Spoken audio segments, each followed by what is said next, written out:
जय भीम नवबुद्धाय घेऊया आढावा आजच्या बातम्यांचा। डॉक्टर बाबासाहेब आंबेडकर व माता रमाई यांचे 1912 ते म्हणजे तब्बल 22 वर्ष मुंबई येथील BIT चाळ क्रमांक 1 खोली क्रमांक 50 व 51 मध्ये वास्तव्य होते। खोली क्रमांक 50 ही डॉक्टर बाबासाहेब आंबेडकर अभ्यास करण्यासाठी वापरत, तर खोली क्रमांक 51 माता रमाईने तिचा संसार थाटला होता।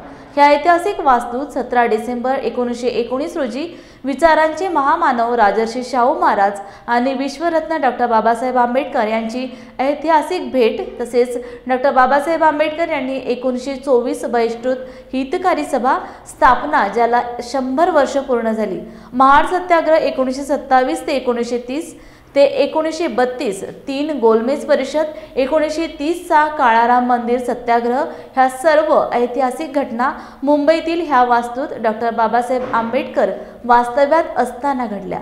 तर चला आपणही या ऐतिहासिक वास्तूला भेट देऊन ह्या घटनेचे साक्षीदार होऊया। 1912 ते 1934 पर्यंत बाबासाहेब आंबेडकर या ठिकाणी त्यांचं वास्तव्य झालेलं आहे। माता रमाई आंबेडकरचं वास्तव्य झालेलं आहे। बाबासाहेबांचे वडील शप्पासुद्धा या ठिकाणी वास्तव्य झालेलं आहे। बाबासाहेबांचे असंख्य नातेवाईकसुद्धा इथं त्यांची त्या काळी होते।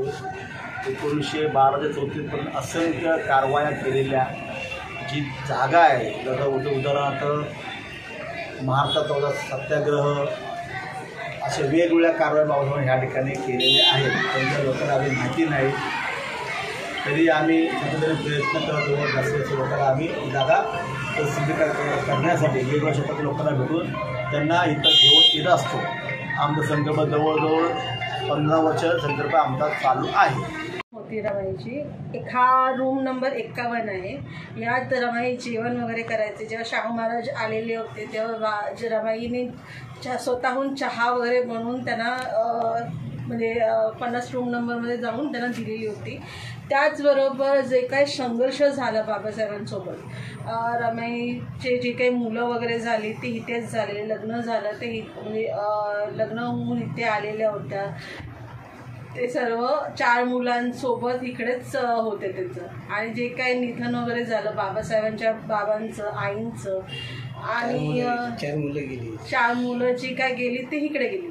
पण मला असं समजायला आलं की राजरत्न जे शेवटचे मूल होतं ते राजरत्न तिकडे म्हणजे राजगृहावरती गेल्यावरतीच निधन झालेलं त्यांचं।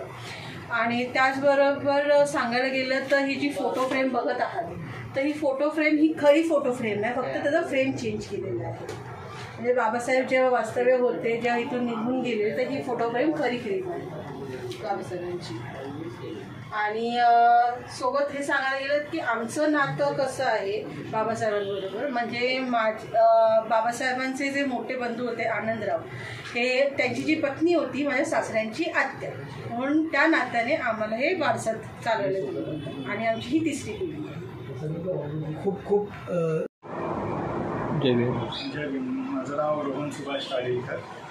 इथे बाबासाहेब 22 वर्ष ह्या रूममध्ये राहिले होते। 1912 ते 1934 साली इथेच होते आणि मग इथूनच ते राजगृहाला गेले। माझे आजोबा कालिदास सखाराम ताडेकर, जे बाबासाहेबांचे समता सैनिक दल होती त्याच्यातसुद्धा होते व बाबासाहेबांचे मित्र होते। जेव्हा बाबासाहेब राजगृहात गेले तेव्हा ही रूम माझ्या आजोबांना दिली आणि त्यापासून आमची इथे पिढी चालू आहे। किती वर्ष झाले तुम्हाला इथे? मी तर म्हणजे माझं तर आता 30 वर्ष झाली मला इथे राहून। माझ्याबरोबर माझे वडील, मम्मी हे खूप वर्ष, म्हणजे 1934 पासूनच इथे आमचा वास्तव आहे, जेव्हा बाबासाहेब राजगृहात गेले तेव्हा। की बाबासाहेब आंबेडकर ज्या ठिकाणी राहिले, 22 वर्ष ज्यांनी वास्तव्य केलं, ती पवित्र भूमी माझ्या मतदारसंघामध्ये, याचा मला सार्थ अभिमान आहे।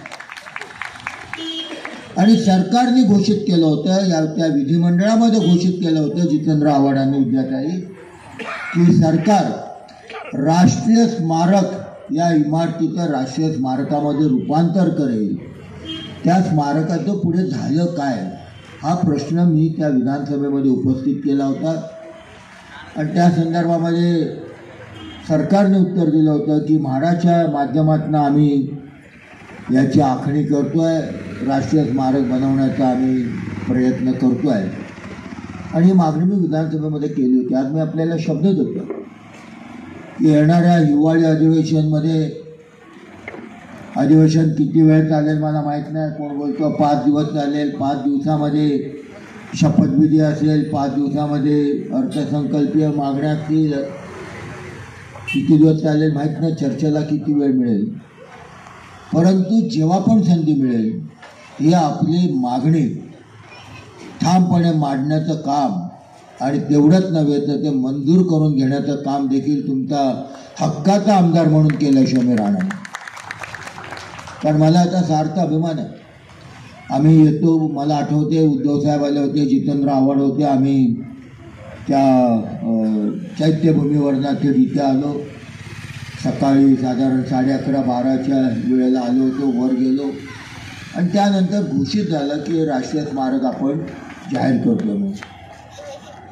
आणि उद्धव साहेबांनी एकदा शब्द दिला का तो अंतिम असतो, तो झाल्याशिवाय राहणार नाही असा मी आपल्याला शब्द देतो.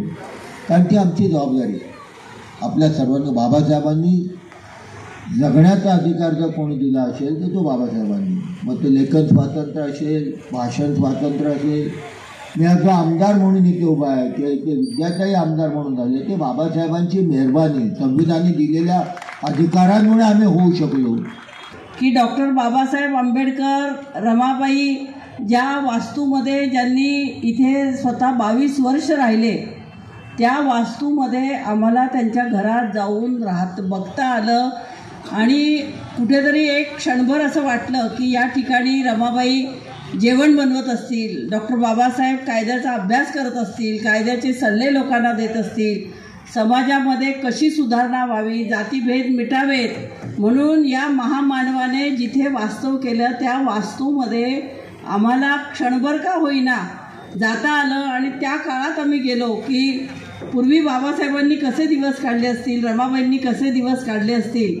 आणि संतोष आणि तुमच्या सगळ्यांच्या प्रयत्नाने 17 तारखेला तुम्ही शिवाजी मंदिर येथे हा कार्यक्रम ठेवलेला आहे की डॉक्टर बाबासाहेब आंबेडकर जिथे राहत होते तिथे छत्रपती शाहू महाराज कोल्हापूरहून डॉक्टर बाबासाहेब आंबेडकरांना शोधत या ठिकाणी आले आणि खालून त्यांनी हाक मारली होती की बाबासाहेब इथे राहतात का. आणि बाबासाहेबांनी वरनं खिडकीतनं बघितलं होतं की शाहू महाराज प्रत्यक्षात आपल्याला इथे भेटायला आलेले. तो प्रसंग माझ्या डोळ्यापुढे उभं राहिला आणि अक्षरशः डोळ्यामध्ये पाणी आलं की शाहू राजे एवढे बाबासाहेबांवरती प्रेम करत होते. त्यांना असं वाटत होतं की या समाजातला एक माणूस एवढा सुशिक्षित होऊन आज इथे समाजासाठी काहीतरी करू पाहतोय आणि हा समाज जर जागरूक करायचा असेल तर या समाजातील एका व्यक्तीला आपण हातभार लावला पाहिजे. म्हणजे सयाजीराव गायकवाड असतील किंवा छत्रपती शाहू महाराज असतील, महात्मा ज्योतिबा फुले यांची प्रेरणा तर बाबासाहेबांना होतीच आणि त्या प्रेरणेने बाबासाहेब जे काम करत होते त्याला चालना देण्याचं काम शाहू महाराजांनी केलं.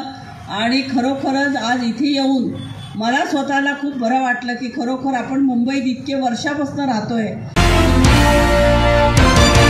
महाराष्ट्र ज्येष्ठ नागरिक संघ अर्थात फेस्कॉमच्या स्थापना दिनाचे औचित्य साधून ज्येष्ठ नागरिकांच्या वयानुरूप अनेक शारीरिक व्याधींवर ज्येष्ठ नागरिक संघाचे अध्यक्ष तथा प्रसिद्ध बालरोग तज्ज्ञ डॉक्टर हंसराज वैद्य यांच्या मार्गदर्शनाखाली 1 दिवसीय आरोग्य शिबिराचे आयोजन करण्यात आले होते. या शिबिरात नाक, कान, घसा, फुफ्फुसे, मूत्रपिंडाची स्थिती आदी रोगांवर तज्ज्ञ डॉक्टरांकडून ज्येष्ठ नागरिकांची तपासणी करण्यात आली. शिबिरात 500हून अधिक ज्येष्ठांनी सहभाग नोंदवला असल्याची माहिती डॉक्टर हंसराज वैद्य यांनी दिली. मी doctor Shubhangi Patange, MD medicine physician आहे अपेक्षा हॉस्पिटलला, फिजिशियन आणि डायरेक्टर आहे. आज आम्ही वैद्य सरांच्या माध्यमातून आम्ही ज्येष्ठ नागरिकांसाठी आरोग्य शिबिर मोफत घेतलेलं आहे. याच्यामध्ये आम्ही ब्लड प्रेशर आणि ब्लड शुगर तसंच ECG पण आम्ही करतो आहे. तर याच्यामध्ये जवळपास 150 ते 200 पेशंट आम्ही तपासलेले आहेत आज. आणि काही ज्यांना गरज आहे त्यांना बाकीचे रेफरल पण काही केलेले आहेत, आम्ही रेफर केलेले आहेत. काही जणांना आम्ही योजनेच्या ह्याच्या माध्यमातून पण त्यांना उपचार घेण्यासाठी सुचवलेलं आहे आणि आज वैद्य सरांमुळे आम्हाला ही संधी मिळाली, त्याबद्दल मी त्यांची आभारी आहे. किती पेशंट तपासले आपण आत्तापर्यंत आम्ही जवळपास 140 पेशंट तपासलेत आणि अजून काही बाकी आहेत पेशंट येणार आहेत अजून. या निमित्ताने काय सांगा शिबिराच्या निमित्तानं आम्हाला असं दिसून आलं की बऱ्याच जणांनी अजिबात काही तपासणी केलेली नाही आहेत, बऱ्याच वृद्ध लोकांनी. तर त्यांच्याकडे त्यांच्या घरातील लोकांनी जास्त संवेदनशीलतेनं बघण्याची गरज आहे, सगळ्या मुलांनी वगैरे, आणि वृद्धांनी सुद्धा आपल्या तब्येतीची काळजी घेणं गरजेचं आहे. मी डॉक्टर हंसराज वैद्य, उत्तर मराठवाडा प्रादेशिक विभाग ज्येष्ठ नागरिक संघाचा अध्यक्ष या नात्यानं आणि सहयोग ज्येष्ठ नागरिक संघचा अध्यक्ष या नात्यानं मी आज 12/12/2024 या दिनाचं औचित्य साधून, हा दिन म्हणजे आमच्या ज्येष्ठ नागरिकांचा सन्मानाचा दिवस असं म्हटलं तर चालेल. आणि ह्या दिवसाची स्थापना मुंबईचे राधाकृष्ण भट या डॉक्टरांनी स्थापना केली तो दिवस. आणि हा दिवस आमचे मुंबईचे नव्यानं निवडून आलेले अण्णासाहेब टेकाळे अध्यक्ष यांनी आम्हाला आदेशित केल्याप्रमाणे आम्ही आज हा ज्येष्ठ नागरिकांना प्रबोधन आणि आरोग्याची काळजी घेण्यासाठी हा दिवस साजरा केला. प्रचंड लोकांनी आम्हाला प्रतिसाद दिला. आज जवळपास 500च्या वर ज्येष्ठ नागरिकांनी या शिबिरात भाग घेतला. आम्ही नेत्ररोगाची तपासणी तथा डोळ्याची तपासणी आणि पडदे आलेल्या रोग्यांना आपल्याला त्याच्यापासून अंधत्व येतं आणि ते निवारण व्हावं आणि त्यांच्या पुढच्या आयुष्यामध्ये अंधकार नसावा या उद्देशाने घेतलं होतं. त्यालाही प्रचंड प्रतिसाद मिळाला. तसंच कान, घसा, नाक, शुगर, BP, हार्ट, किडनीज ह्या रोगांपासून सुद्धा त्यांना मुक्तता मिळावी आणि त्यांना आजार होऊ नये ह्या उद्देशाने आमचे फिस्कॉमचे अध्यक्ष आदरणीय अण्णासाहेब टेकाळे यांनी सांगितल्याप्रमाणे, त्यांच्या सल्ल्याप्रमाणे आणि आदेशाप्रमाणे आज हा शिबिराचा आम्ही योग आणला आणि त्याला भरभरून लोकांनी प्रतिसाद दिला. ह्या दिनाचं औचित्य साधून मी सर्व ज्येष्ठ नागरिकांना या दिवसाच्या शुभेच्छा देतो आणि त्यांचं भविष्यकाळ, त्यांचं उर्वरित आयुष्य हे सुखा समाधानानं आणि निरोगी निरामय जावो एवढी शुभेच्छा व्यक्त करतो.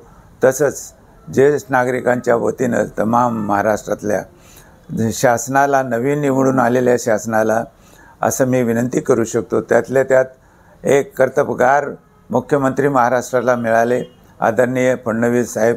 त्यांना अशी ज्येष्ठांच्या वतीनं विनंती करतो की त्यांनी मागच्या शिंदेसाहेबांनी जसं अनेक योजना आणल्या, चांगल्या योजना आणल्या, तशाच आपण यांच्या काळामध्ये त्यांनी ज्येष्ठ नागरिक मायबाप योजना आणावी आणि त्या संदर्भाने प्रत्येक ज्येष्ठ नागरिक गरजूला, माझ्यासारख्या श्रीमंत डॉक्टरला नको, पण गरीब, गरजवंत, दुर्लक्षित, उपेक्षित, वंचित, शेतकरी, शेतमजूर, कष्टकरी, विधवा आणि निराधार या लोकांना त्यांनी महिन्यात 3,500 ते 5,000 रुपये द्यावेत आणि इतर राज्याप्रमाणे, शेजारी राज्याप्रमाणे त्यांच्या खात्यावर सरळ जमा करावेत. तर ह्या दिवसाचं खऱ्या अर्थाने साजरा केला असं होईल शासनाच्या वतीने. आता मंत्रिमंडळाची बैठक नुकतीच होणारच आहे 16 तारखेला.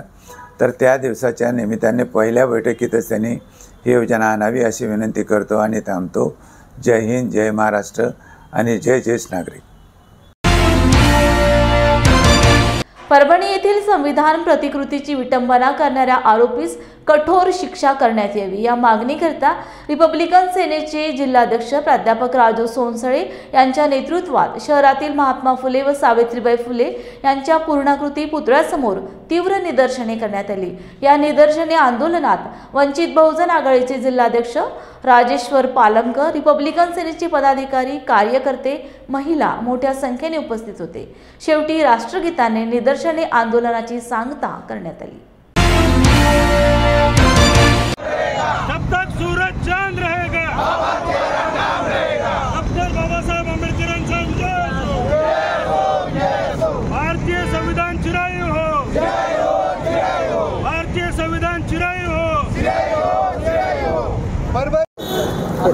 गेल्या 4 दिवसाखाली भारतरत्न डॉक्टर बाबासाहेब आंबेडकर यांच्या पुतळ्याच्या परिसरामध्ये असलेले संविधान शिल्पाची जी प्रतिकृती होती तर ती एका जाती आतंकवाद्यानं फोडली आणि त्या निषेधार्थ जे आहे ते एक मोठ्या मोर्चाचं आयोजन परभणीमध्ये करण्यात आलेलं होतं। त्याच्यामध्ये काही आंदोलनात नसलेले जे काही एलिमेंट्स आहेत त्या एलिमेंट्सनं घुसून जे आहे ते त्या ठिकाणी हिंसक अशा कारवाया केलेल्या आहेत। तर त्या जे काही हिंसक कारवाया करणारे होते ते सगळे CCTV कॅमेऱ्यामध्ये आहेत, त्यांचे CDR चेक करावे अशी आमची या ठिकाणी मागणी आहे। कारण त्यामागचा ब्रेन कोणाचा आहे, कोणाच्या सांगण्यावरून, कोणत्या विरोधी पक्षाच्या सांगण्यावरून या सगळ्या गोष्टी झालेल्या आहेत। कारण मुळामध्ये बुद्ध फुले आंबेडकरांना मानणारा जो काही अनुयायी आहे तो अशा हिंसक कारवायामध्ये नसतो। महाराष्ट्रामध्ये गेल्या 25 वर्षापासून सार्वजनिक जीवनामध्ये काम करत असताना अशा हिंसक कारवाया आम्ही पाहिल्या नाहीत। त्याच्यामुळं शांततेनं लढणारा जो काही समुदाय आहे तर त्या समुदायाला या ठिकाणी ज्या पद्धतीनं हिंसक ठरवण्याचा परभणी पोलिसांनी प्रयत्न केलेला आहे ते परभणी पोलिसांकडून खास करून जे नांदेडला असणारे एक वादग्रस्त पोलीस निरीक्षक होते ते परभणी या ठिकाणी LCBचे PI झालेले आहेत। तर त्यांचा मी या ठिकाणी खास करून निषेध करतो, कारण त्यांनी महिला बघितल्या नाहीत, लहान बालकं बघितले नाहीत, अनेकांना जे आहे ते लाठीचार्ज केलेला आहे, जनावरासारखं त्यांना मारण्यात आलेलं आहे।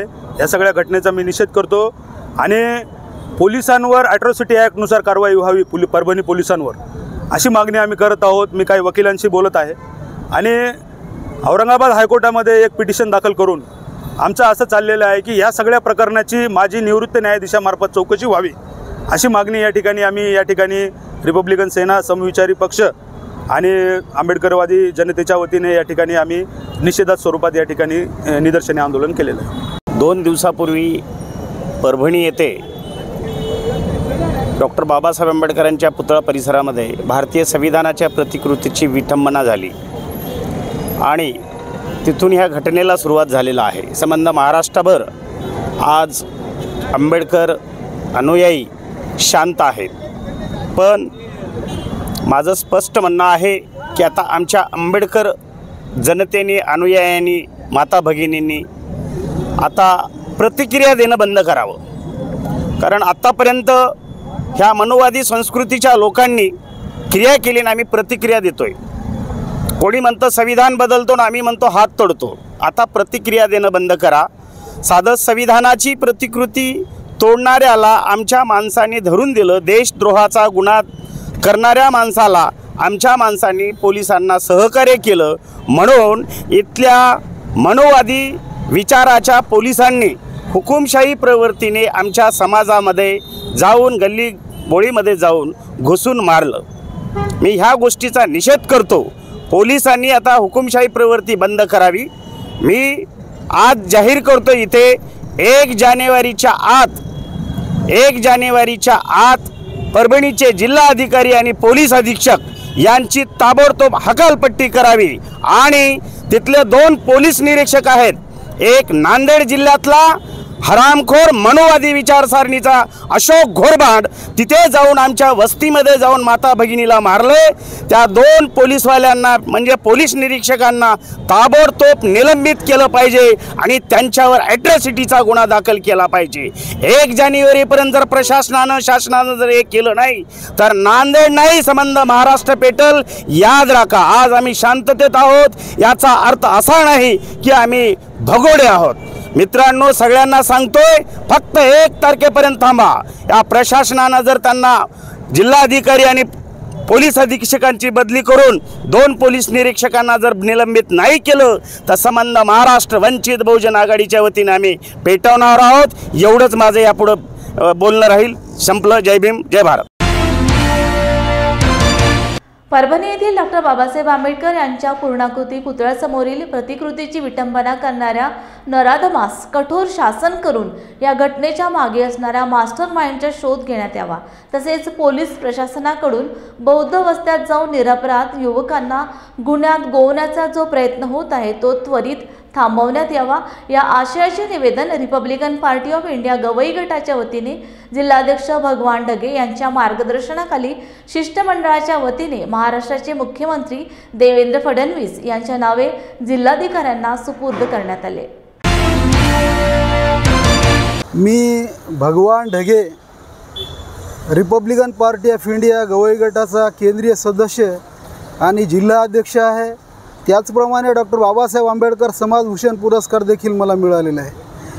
परभणी येथे जो निंदनीय प्रकार झाला, एका इसमाने डॉक्टर बाबासाहेब आंबेडकर यांच्या पुतळ्यासमोरील संविधानाची जी प्रतिकृती आहे तिची विटंबना केली आणि रस्त्यावर ते संविधानाचं पुस्तक ती प्रतिकृती फेकून दिली, याचा आम्ही रिपब्लिकन पार्टी ऑफ इंडियाच्या वतीनं या ठिकाणी निषेध व्यक्त करतो। आणि आज आम्ही माननीय जिल्हाधिकारी साहेबांना जे RPIच्या वतीनं निवेदन दिलेलं आहे त्यात आम्ही असं म्हटलेलं आहे की परभणी येथे ज्या इसमाने ही जी घटना केली, संविधानाच्या प्रतिकृतीची नासधूस केली, त्याच्यावरती कठोर शासन झालं पाहिजे। त्याचप्रमाणे त्या नराधमाला ज्यांनी हे कृत्य करावयास लावलं त्याच्या मास्टर माइंडला देखील शासनानं शोधून काढलं पाहिजे आणि त्याच्यावरती कठोर अशी कारवाई केली पाहिजे, अशी देखील आमची मागणी आहे। आमची दुसरी अशी मागणी आहे की परभणीमध्ये मागे जी जाळपोळ आणि दुकानांची नासधूस करण्यात आली, तर हे जे समाजकंटकीय कृत्य याचा देखील आम्ही RPIच्या वतीने निषेध करतो। आणि आमची अशी मागणी आहे की पोलीस प्रशासनानं धरपकड करताना बौद्ध वस्त्यात जाऊन निरपराध युवकांना त्यामध्ये गोवण्याचा प्रयत्न करू नये, कारण समाजकंटक हे वेगळे असतात आणि अशा कृत्य करणाऱ्याला शासन जरूर झालं पाहिजे। आम्ही लोकशाहीमध्ये अशा हिंसक जो मार्ग अवलंबतात त्याचा आम्ही निषेध करतो, परंतु जे त्याच्यामध्ये नाहीत अशा निरपराध युवकांना, बौद्ध युवकांना गोवण्याचा हा जाणीवपूर्वक जो प्रशासनाने जो प्रयत्न चालवलेला आहे तो त्यांनी त्वरित थांबवला पाहिजे, अशी देखील आमची रिपब्लिकन पार्टी ऑफ इंडियाच्या वतीनं मागणी आहे। आणि अशा आशयाचं निवेदन आम्ही महाराष्ट्राचे मुख्यमंत्री देवेंद्रजी फडणवीस यांना माननीय जिल्हाधिकारी साहेब नांदेड यांच्या मार्फत पाठवलेलं आहे।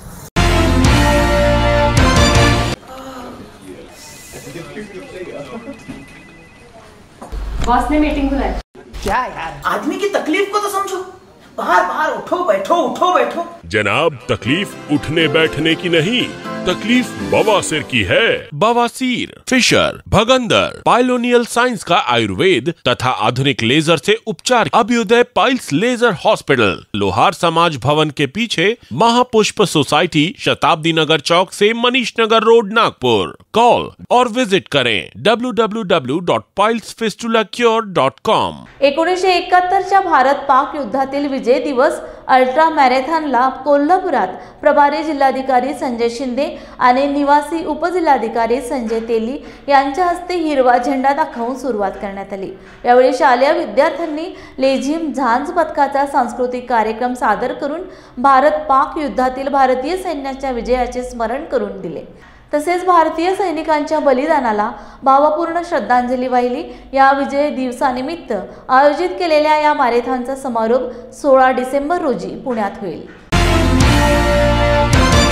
ऑल इंडिया पॅन्थर सेनेचे अध्यक्ष दीपक केदार यांनी परभणी शहरातील डॉक्टर बाबासाहेब आंबेडकर यांच्या पुतळा परिसराची पाहणी करून डॉक्टर बाबासाहेब आंबेडकर यांना अभिवादन केले आणि एका शिष्टमंडळासह जिल्हाधिकाऱ्यांना निवेदन दिले। दंगलीच्या नावाखाली निरपराध महिला व विद्यार्थ्यांवरील गुन्हे मागे घ्यावेत, चौकशी न करता दाखल केलेले गुन्हे चुकीचे असून 3ही FIR रद्द करावे व संविधान प्रतिकृतीचा अवमान करणाऱ्या मास्टरमाइंडला अटक करावी, मागासवर्गीय वस्तींमध्ये कोम्बिंग ऑपरेशन थांबवावे यासह विविध मागण्या केल्या आहेत। यावेळी ऑल इंडिया पॅन्थर सैन्याचे पदाधिकारी मोठ्या संख्येने उपस्थित होते। जय भीम। लॉर्ड बुद्धामध्ये आपलं स्वागत करतो।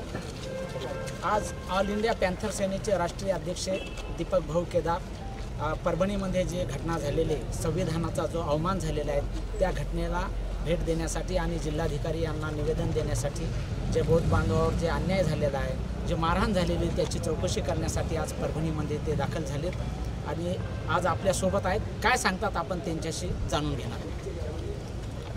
ही गंभीर घटना घडली।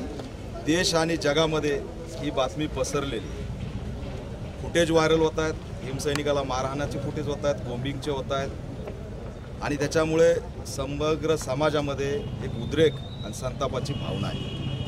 आज मी परभणीला आलो आहे, अभिवादन केलं, जिल्हाधिकाऱ्यांची भेट घेतली आणि त्यांना असणारं सांगितलं की आमच्या लोकांना जी मारहाण झाली त्याची तुम्ही जाऊन स्वतः अहवाल तयार केला पाहिजे, त्या ठिकाणी चौकशी केली पाहिजे। मानवी हक्क अधिकार आयोग असेल, राष्ट्रीय अनुसूचित जाती जमाती आयोग असेल, महिला आयोग असेल, यांनी सुद्धा पाचारण झालं पाहिजे आणि या ठिकाणी जो अमानुष छळ आमच्या तरुणांचा महिलांचा झाला आहे तो या माध्यमातून पुढं आला पाहिजे। मानसिक रोगी म्हणून किती दिवस तुम्ही मागे घालता? हा रायगडला एक घटना घडली 15 दिवसापूर्वी, तोही मानसिक रोगी। 2 वर्षापूर्वी अंबाजोगाईला घडली, तोही मानसिक रोगी। नांदेडच्या माळेगावमध्ये घडली, तोही मानसिक रोगी। तर हे मानसिक रोगी किती दिवस तुम्ही म्हणून पाठीशी घालणार? हे मानसिक रोगी नाहीत, याच्यासाठी पुतळ्याचा एक कायदा बनला पाहिजे आणि त्याच्यात जर विटंबना करत असेल तर त्याच्यात देशद्रोहाची तरतूद आली पाहिजे, तरच हे थांबणार आहे। या सगळ्या मागण्या मी या ठिकाणी आज केल्या। वंचित बहुजन आघाडीचे युवा नेते सुजात आंबेडकर यांनी आज परभणीतील डॉक्टर बाबासाहेब आंबेडकर यांच्या पुतळ्याला पुष्पहार घालून अभिवादन करून संविधान प्रतिकृतीच्या अवमानाची पाहणी करून आरोपीला शिक्षा करावी व पोलिसांनी गुन्हे मागे घ्यावेत, मास्टरमाइंड कोण याचीही चौकशी करावी। यावेळी वंचित बहुजन आघाडीच्या स्थानिक पदाधिकाऱ्यांची उपस्थिती होती। यावेळी भारतीय बौद्ध महासभेचे माजी जिल्हा अध्यक्ष व्ही वाघमारे, अध्यक्ष अशोक कांबळे यांनीही सुजात आंबेडकर यांचे स्वागत केले। म्हणजे बाबासाहेबांच्या पुतळ्याची विटंबना आणि त्याचबरोबर भारताच्या संविधानाची जी प्रत इथे होती ती उचलून आणून फोडणं हे अतिशय चुकीचा कारभार होता आणि ह्या घटनेचा आम्ही ठामपणे निषेध करतो। आणि ह्याचबरोबर ज्याच्यानंतर पुढे कोम्बिंग ऑपरेशन झालं आणि निर्दोषांना अटक करायचं इकडे काम झालं, त्या घटनेचा सुद्धा आम्ही ठामपणे निषेध करतो। परभणी पूर्ववत होत आहे, जनजीवन पुन्हा एकदा सुरळीत होऊ लागले, परंतु अफवा पसरत आहेत, याबद्दल तुम्ही काय आवाहन कराल? हे बघा, पोलीस प्रशासनाचं काम आहे की अफवा टाळणं आणि जर अफवा पसरत असतील तर त्याच्यावरती वेळोवेळी ॲक्शन घेणं। तर हे पोलीस प्रशासनाने लक्ष देऊन केलं पाहिजे असं माझं म्हणणं आहे। व्यापारी वर्गामध्ये मोठ्या प्रमाणात भीतीचं वातावरण आहे। त्यांचं म्हणणं आहे की काल झालेल्या गदारोळामुळे की आमच्यामध्ये खूप भीती आहे, तर मोठं असं कोणी नाही आहे की जे आम्हाला धीर देईल, सांगेल की काही होणार नाही। हे बघा, भीतीचं वातावरण सगळ्यांमध्ये, जेव्हा इतक्या मोठ्या प्रकाराचं कोम्बिंग ऑपरेशन होतं, निर्दोषांना घरातनं उचललं जातं, महिलांना मारण्यात येतं, तरुण बाळांना मारण्यात येतं, तेव्हा भीतीचं वातावरण सगळ्यांमध्ये, व्यापाऱ्यांमध्येच आहे असं नाही। पण दुसरं, तुमच्या माध्यमातून मला व्यापाऱ्यांना एक प्रश्न विचारायचा की व्यापारी या देशामध्ये राहतोय, सुरक्षित राहतोय, व्यापार करू शकतोय, तर ते कशामुळे? तर ते भारतीयाच्या संविधानामुळे। व्यापाराची या देशामध्ये एक संरक्षण असते, फायनान्शियल प्रोटेक्शन आपण त्याला म्हणतो। व्यापारी सरकारच्या लूटमारापासून वाचून स्वतःचा व्यापार करू शकतो, ते कशामुळे करू शकतो? संविधानामुळे। व्यापारी आज व्यापार करतो का करतो? कारण त्याला एक फायनान्शियल फ्रीडम किंवा इकॉनॉमिक फ्रीडम की आर्थिक स्वातंत्र्य आहे त्या माणसाकडे। ते आर्थिक स्वातंत्र्य कशाने दिले? तर ते भारताच्या संविधानाने दिले।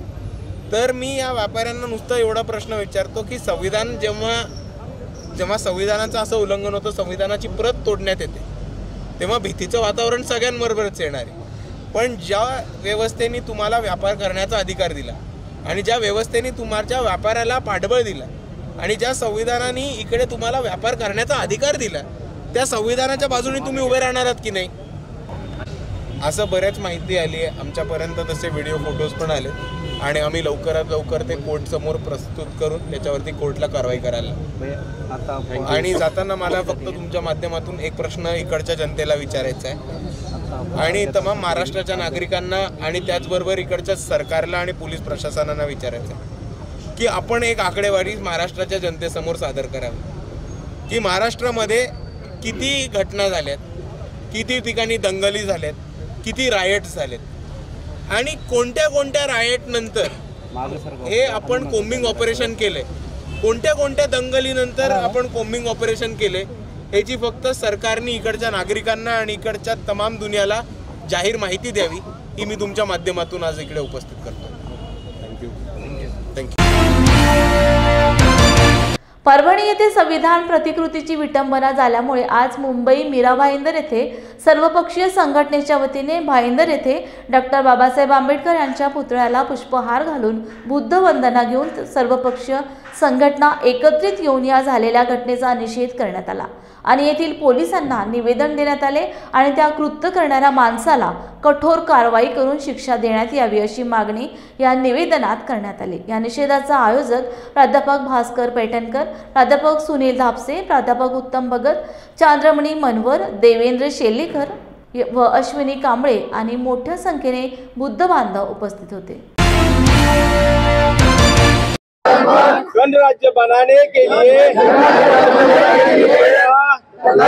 उसके समस्त नागरिकों को सामाजिक, आर्थिक और राजनीतिक न्याय, विचार, अभिव्यक्ति, विश्वास, धर्म और उपासना की स्वतंत्रता, प्रतिष्ठा और अवसर की समता प्राप्त कराने के लिए तथा उन सब में व्यक्ति की गरिमा और राष्ट्र की एकता और अखंडता सुनिश्चित करने वाली बंधुता बढ़ाने के लिए दृढ़ संकल्प होकर अंदर के जितने भी संविधान प्रेमी एंड अम्बेडकरवादी जो लोग थे एक साथ यहाँ उपस्थित हुए हैं। परभणी में 11 तारीख को 5:15 बजे जो घटना हो गई थी, संविधान का अपमान हुआ था,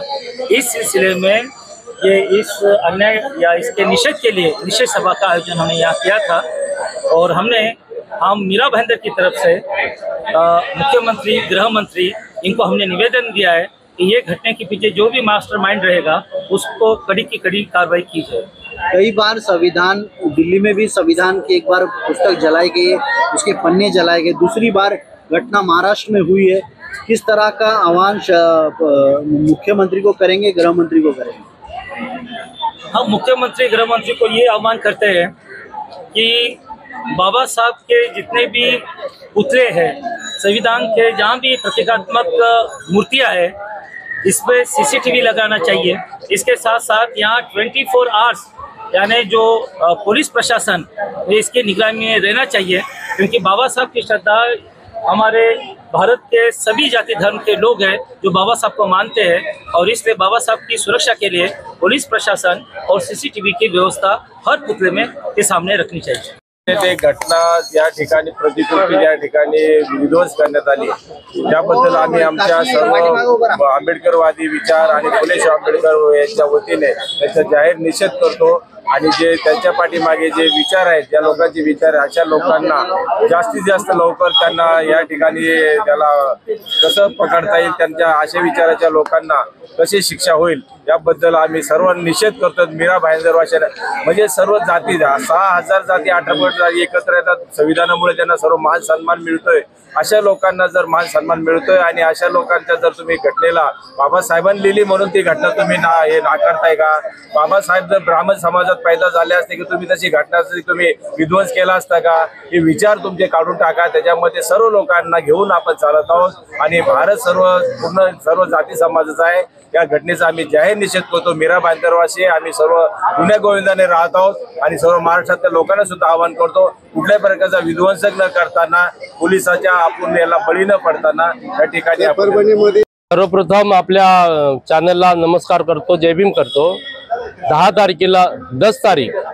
10 दिसंबर को परभणी में डॉक्टर बाबा साहब आम्बेडकर का जो पुतला है उसके सामने भारतीय घटने का जो संविधान था उसका प्रतिकृति बना के रखा है। एक आदमी ने जो बोलते कि विदाउट माइंडेड है, तो उन्होंने प्रतिकृति का विटंबना करके यानी उनको निकाल के फेंकने की कोशिश की। उसी समय बाजू में बैठने वाले जो वरिष्ठ नागरिक थे, सीनियर सिटीजन थे, उन्होंने पकड़ा, आवाज किया, उधर ही पकड़ के उनको जवाब मांगा तो वो दे नहीं पाया, इसके लिए उसको मारा। तो तो उतने में किसी ने पुलिस को बुलाकर उनके सामने उनको सौंप दिया, उसके कारण वो बच गया, वरना वो बच नहीं पाता था। लेकिन ये ऐसे कारस्तान करने वाले लोगों के पीछे कुछ मास्टरमाइंड होते हैं। हमारा एक डिमांड है कि मीरा भाईंदर की तरफ से और पूरी दुनिया की तरफ से ऐसे मास्टरमाइंड वाले को जल्दी से जल्द अरेस्ट करके उनको पर देशद्रोही का गुनाह दाखिल करके उनको अटक करे। क्या हुआ बहू? माँ, पाइल्स की बहुत तकलीफ हो रही है। तो तुम गुदरोग सर्जन के पास क्यों नहीं गई? देखो, जैसे हार्ट के लिए हार्ट स्पेशलिस्ट, ब्रेन के लिए ब्रेन स्पेशलिस्ट, तो पाइल्स के लिए पाइल स्पेशलिस्ट क्यों नहीं? स्त्री हो या पुरुष, टॉयलेट में तकलीफ केवल पाइल्स ही नहीं, और भी कई प्रकार के गुदरोग तथा कैंसर भी हो सकता है। इसीलिए इसकी प्रत्यक्ष जांच जरूरी है। ठीक है माँ, पर जांच के लिए हम जाएंगे कहाँ?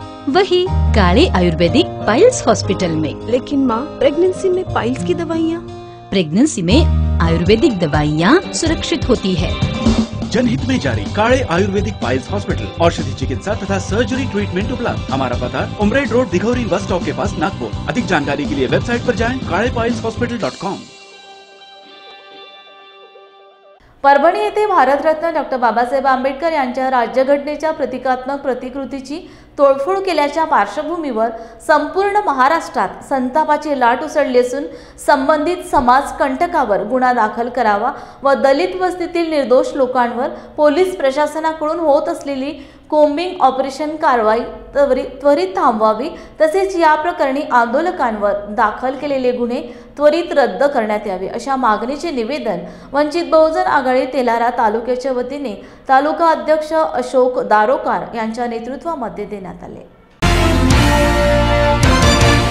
मध्ये जी घटना झाली, संविधानाच्या प्रतीची विटंबना झाली आणि तिथं समाजकंटकांवरती कारवाई होत नाही म्हणून काही कार्यकर्त्यांनी प्रशासनावर कारवाई करण्यासाठी दबाव आणला, तर प्रशासनाने त्या समाजकंटकावर कारवाई न करता तिथल्या वंचित बहुजन आघाडीच्या कार्यकर्त्यांवरती कारवाईचा तो सपाटा लावला।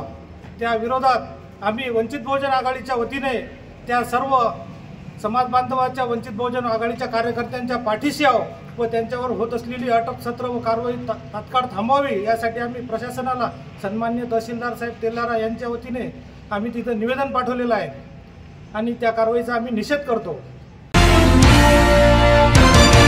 परभणी येथे भारतरत्न डॉक्टर बाबासाहेब आंबेडकर यांच्या राज्यघटनेच्या प्रतिकात्मक प्रतिकृतीची तोडफोड केल्याच्या पार्श्वभूमीवर कोल्हापूर जिल्ह्यातील ऐतिहासिक माणगाव येथे सर्व समाज एकत्र येऊन झालेल्या घटनेचा अनेकांनी निषेध व्यक्त केला व एक दिवस गाव बंद ठेवून कडकडीत बंद पाडण्यात आला। तसेच संबंधित व्यक्तीवर देशद्रोहाचा गुन्हा दाखल करून त्याला फाशीची शिक्षा व्हावी या मागणीचे निवेदन सरपंच उपसरपंच यांना देण्यात आले। सरकारनं नालायक सरकारनं हा प्रकार घडलेला आहे आणि या देवेंद्र फडणवीस सरकारला जाब विचारला पाहिजे संपूर्ण समाजानं की परत जर अशी आमच्या समाजाच्या कोणत्याही कार्यावर किंवा कोणत्याही नेत्यावर जर तुम्ही जर कारवाई करत असाल तर संपूर्ण भारतभर त्याचा प्रतिसाद उमटेल। नालायक सरकार आता सध्याच्या परिस्थितीमध्ये लोक बघून आमचा समाज बघून त्या ठिकाणी त्यांचं ऑपरेशन चालू आहे। तर आम्ही समस्त बौद्ध समाजाच्या वतीने अशी मागणी करतो की जो कोण दोषी आहे त्या दोषीवर कारवाई होऊन त्याला फाशीची शिक्षा व्हावी, तसेच याचा कोण प्रमुख सूत्रधार असेल त्याचा देखील तपास प्रशासनाने करून त्याला देखील फाशी शिक्षा द्यावी असं या निषेध सभेत मी जाहीर व्यक्त करतो। परत देखील असे कृत्य करणाऱ्यावर राज्य शासनाने किंवा केंद्र शासनाने या गोष्टीची दखल घेऊन त्या गोष्टी परत घडू नये, असे अनुसूचित प्रकार घडू नये, त्या गोष्टीकडे बारकाईने लक्ष द्यावं असं मी बौद्ध समाजाच्या वतीने जाहीर असं निवेदन व्यक्त करतो आणि थांबतो। उपसरपंच सर्व सदस्य यांना या ठिकाणी निवेदन देण्यात आलेलं आहे आणि त्या निवेदनाचा स्वीकार करून ग्रामपंचायतीच्या वतीनं मानगावच्या बौद्ध समाजाच्या वतीनं आवाहन केल्याप्रमाणे या ठिकाणी गावातील सर्व व्यापारी लोकांनी आपली दुकानं बंद ठेवून या ठिकाणी आमच्या निषेधामध्ये सहभाग नोंदवलेला आहे 100% गाव बंद आहे. अगदी आपल्या त्यांनी सहकार्य केलेलं आहे. तर सर्व दुकानदारांचं, व्यापाऱ्यांचं, ग्रामपंचायतचं या ठिकाणी मी बौद्ध समाजाच्या वतीनं जाहीर आभार मानून आपण या गावाच्या वतीनं, समाजाच्या वतीनं या निश्चित केलेलं आहे. या ठिकाणी जी संविधानाची विटंबना झाली त्या संदर्भात आपण माणगाव या ठिकाणी निषेध सभा घेत आहोत. या ठिकाणी मला सांगायचं आहे, संविधानानं जो अधिकार आणि हक्क दिलेला आहे आणि त्याच्यावर घाला घालण्याचं काम हे असे गैरकृत्य होत आहे आणि या गैरकृतीला कुठेतरी आळा बसला पाहिजे यासाठी आपण या ठिकाणी माणगाव बंद करून निषेध व्यक्त करत आहोत.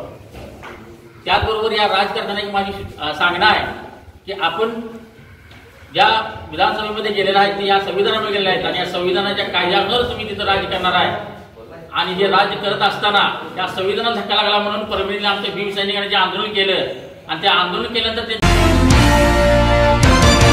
परभणी येथे डॉक्टर बाबासाहेब आंबेडकर यांच्या पुतळा परिसरातील उभारण्यात आलेल्या संविधान प्रतिकृतीच्या अवमान करणाऱ्या नराधमाला कठोर शिक्षा करून फासावर चढवा असे मत अजय गोंडाने, जिल्हाध्यक्ष बहुजन समाज पार्टी अमरावती यांनी प्रसार माध्यमांशी बोलताना व्यक्त केले.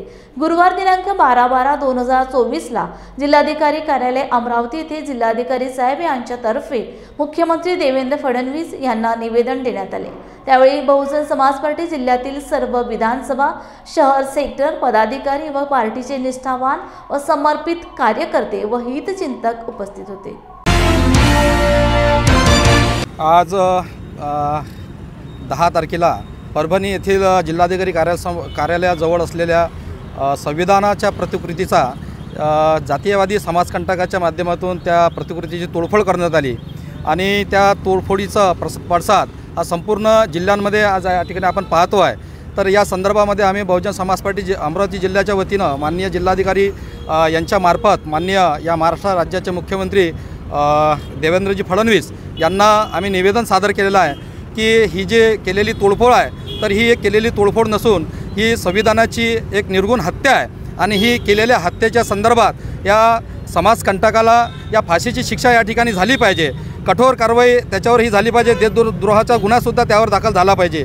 आजपर्यंत जे काही महाराष्ट्रामध्ये महापुरुषांच्या पुतळ्यांची विटंबना झालेली आहे, जर का याच्या आधी जर सरकारनं ठोस पाऊल उचललं असतं, असं या समाजकंटकाला फासावर चढवलं असतं तर किमान आज ही संविधानाची तोडफोड करण्याची ही कुणाची हिंमत झाली नसती.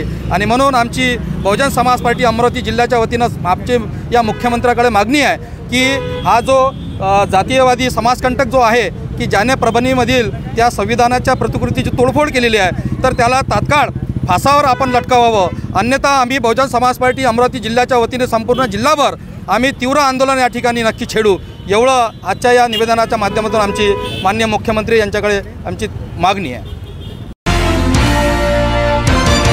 परभणी शहरातील भारतीय राज्यघटनेचे शिल्पकार महामानव भारतरत्न डॉक्टर बाबासाहेब आंबेडकर यांच्या स्मारकासमोरील भारतीय संविधानाची प्रतिकृती असलेल्या पुतळ्याची विटंबना केल्याप्रकरणी दिनांक 12 डिसेंबर 2024 मुदखेड शहरातील आंबेडकरी अनुयायांच्या वतीने निषेध व्यक्त करण्यात आला व तहसीलदार यांच्या मार्फत मुख्यमंत्री यांना निवेदन देण्यात आले. तसेच या घटनेच्या निषेधार्थ मुदखेड शहरातील व्यापाऱ्यांनी बाजारपेठ 100% बंद ठेवून या घटनेचा निषेध व्यक्त करण्यात आलाय.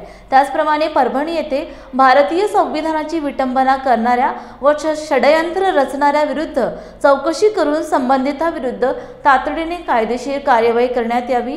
मुदखेड शहर व तालुक्यातील तमाम आंबेडकरी जनतेच्या वतीने तीव्र शब्दात जाहीर निषेध व्यक्त करण्यात आलाय. तहसीलदार साहेबांना आम्ही निवेदन देण्यासाठी सर्व हा समाज एकजुटीने या ठिकाणी आलेला आहे. जो काही प्रकार ज्या माथी फिरूने घडून आणलेला आहे त्यांच्या पाठीमागे जो कोणी व्यक्ती असेल, जो कोणी नेता असेल तर शासनाने त्यांचा छडा लावून त्या व्यक्तीला अटक करावी आणि जास्तीत जास्त त्यांना कडक शासन करण्यात यावं. या ठिकाणी हा जो सर्व जनसमुदाय आम्ही शांत चित्ताने आलो आहोत, हे सर्वजण आम्ही दाखवून देत आहोत की आम्ही बुद्धाचे अनुयायी आहोत. डॉक्टर बाबासाहेब आंबेडकर हे काही आमचे एकट्याचे नव्हते, तर डॉक्टर बाबासाहेब आंबेडकर हे सर्व जनतेचे होते. सर्व तळागाळातील लोकांना डॉक्टर बाबासाहेब आंबेडकरांना योग्य आणि योग्य असा न्याय दिलेला आहे. म्हणून जो कोणी माथी फिरू असेल त्यांना कडक शासन झालं पाहिजे असं मी या ठिकाणी तहसीलदारामार्फत जे काही मंत्री जे काही कार्यकर्ते असतील त्यांना मी निवेदन करतो की आपण त्या पाठीमागे लागून जो कोणी व्यक्ती हा षडयंत्र रचित आहे त्याच्यासाठी आपण सज्ज असून त्यांना कडक शासन झालं पाहिजे हेच मी या ठिकाणी बोलतो आणि थांबतो. सर्वांचं मंगल हो. परभणी येथे एका माथे फिरून संविधानाच्या प्रतीची नासधूस करून जातीय तणाव निर्माण करण्याचा प्रयत्न केला आहे. आज आम्ही समस्त बौद्ध बांधवाच्या वतीने प्रशासनाला निषेधाचं निवेदन दिलेलं आहे. त्यानंतर आम्ही शासनाकडे त्याची कैफत कळवलेली आहे. मी शासनामार्फत असं विनंती करतो आमच्यातर्फे बौद्ध समाजाच्या वतीने की ज्या माथे फिरूला अटक झालेली आहे त्याला फास्ट कोर्टामध्ये टाकून जास्तीत जास्त शिक्षा देण्याची कृपा करावी अशी नम्र विनंती करतो. आणि सर्व बौद्ध बांधवांना विनंती करतो आपण शांततेत निवेदन दिले आहे. आपण शांतप्रिय लोक आहोत हे दाखवून द्यायचं आहे. सर्वांनी जसं आपण शांततेत आलो त्याच प्रकारे शांततेत घरी जायचं. आपण समाजाच्या समाज बांधवाच्या वतीने निषेध व्यक्त केला आहे आणि या घटनेचा मी समाजाच्या वतीने जाहीर निषेध करतो. परभणी येथे भारतीय संविधानाची तोडफोड केल्याच्या पार्श्वभूमीवर कोल्हापूर जिल्ह्यातील मुरगुड शहरातील बौद्ध समाजाच्या वतीने पोलीस निरीक्षकांना निवेदन देण्यात आले. संबंधित व्यक्तीवर कठोरात कठोर शिक्षा व्हावी अशी मागणी करण्यात आली. तसेच या घटनेचा अनेक व्यक्तींकडून तीव्र शब्दात निषेध व्यक्त करण्यात आला आहे. परभणीच्या घटनेबद्दल विद्यमान मुख्यमंत्र्यांची बाईट ऐकली. त्यांचं म्हणणं आहे माथे फिरून हे केलंय. प्रत्येक वेळी इन्व्हेस्टिगेशन न करता मुख्यमंत्री असा जवाई शोध कसा लावतात. भीमा कोरेगावचं प्रकरण ज्या पद्धतीने हाताळलं त्या पद्धतीनं परभणीचं प्रकरण हाताळू नये, नाहीतर लोकांच्या मनात प्रचंड उद्रेक आहे. आम्ही मुरगुडमध्ये शांततेनं निवेदन द्यालो आणि ते इथून पुढे अशा पद्धतीची घटना झाली दुसरी कुठली तर शांततेनंच द्यावं, अशा पद्धतीनं हे प्रकरण हाताळावं एवढंच माझं म्हणणं आहे. परभणीमध्ये झालेला जो प्रकार आहे भारताच्या संविधानाची जी विटंबना झाली या विटंबना अनेक वर्षापासून सुरू आहे. आमचा आक्रोश हा नेहमीचा आहे, पण त्या आक्रोशाला या सरकारकडून आणि तेव्हाच आम्हाला दाद मिळालेली नाही. आमचा संघर्ष हा या देशातील गरिबांच्यासाठी आहे आणि भारतीय संविधान जे बाबासाहेबांनी कष्टानं लिहिलंय ते संविधान ह्या देशातल्या भूमिहीनापासून अतिश्रीमंतापर्यंत आणि दलितापासून सवर्णापर्यंत सर्वांची सुरक्षा घेतं. आणि असंच सुरक्षा घेणारं हे संविधान विरोधी लोक कायम या देशाच्या ह्या घटनेवर आघात करत आहेत. हा आघात आम्ही सहन करणार नाही.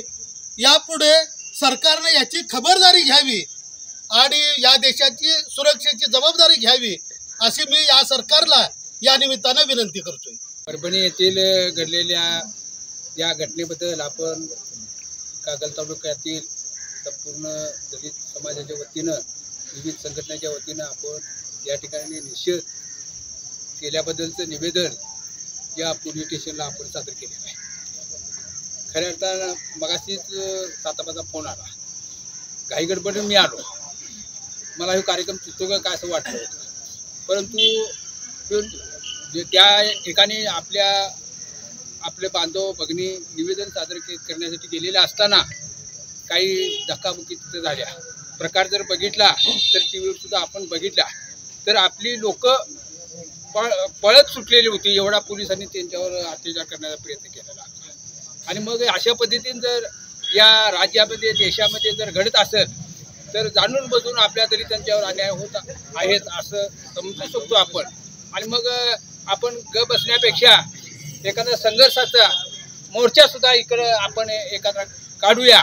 आपण एवढ्या नुसत्या निवेदनावर भागत नाही, कारण इथलं निवेदन वेळेत तिथं जायला पाहिजे, आपल्याला न्याय मिळायला पाहिजे.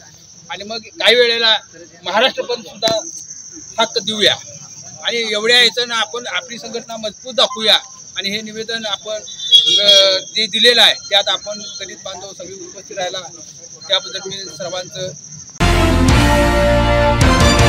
जय भीम इंडियाच्या बातमीपत्रात वेळ झाली आहे इथेच थांबण्याची. पुन्हा भेटूया ताजा घडामोडी घेऊन. जय भीम. आप देख रहे हैं